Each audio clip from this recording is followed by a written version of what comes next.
Good morning everyone. Andito po tayo sa Coronadal South Cotabato Sport Complex.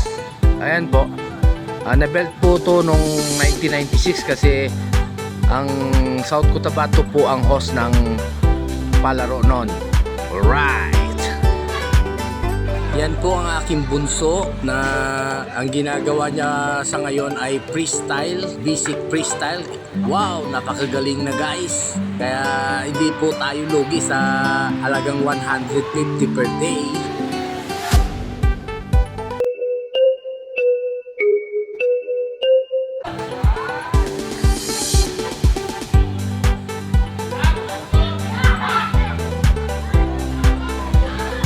Salamat po sa coach na si Coach Jan na nagtuturo po sa kanila. Na ang sabi niya po sa akin, bali 2,000 po ang 5 years below, saka yung 5 above, bali 1,500 daw ang babayaran mo pag sa 10 session. Alright. Ayan guys, yan ang aking apo.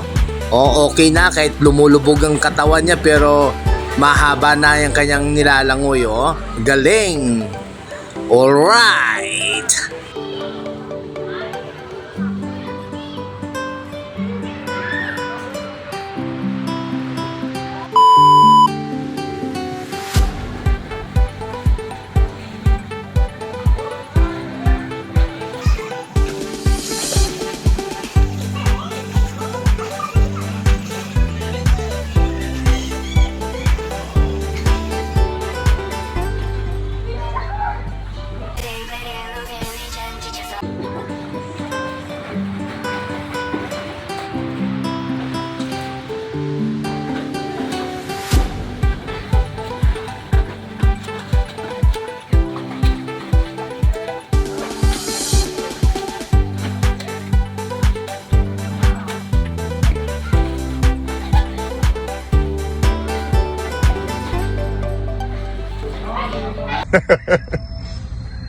Fucking punk ass bitch.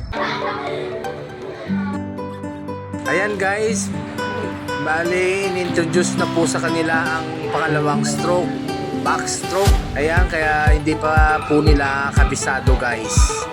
Yan, lubog na naman guys. Kaya si Gio na naman, kaya man to man po ang kanyang pagtuturo sa kanya kung paano po ginagalaw po ang paa at saka kamay. Alright.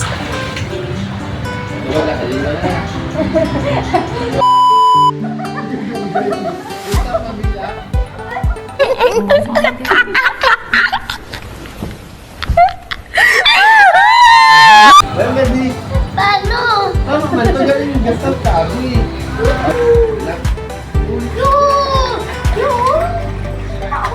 Red! Kanto! Kanto! Kanto kumain. Ayan po, yung dito po na side, sa left side is yung tennis court. Ayan. Ayan guys. Bali 37 years na po to, pero dahil po sa mga opisyalis po natin, napakaganda pa rin po ang ating South Cotabato Oval Plaza. Alright. At dito po na side, sa right side, yung kanila swimming pool. Yan po ang aking anak, saka yung coach. Yan po. Bali sa 10 araw guys, yung swimming lesson nila, pumapatak po na 1,500 ang isang set na session. Bali 10 po, 10 araw po. Alright.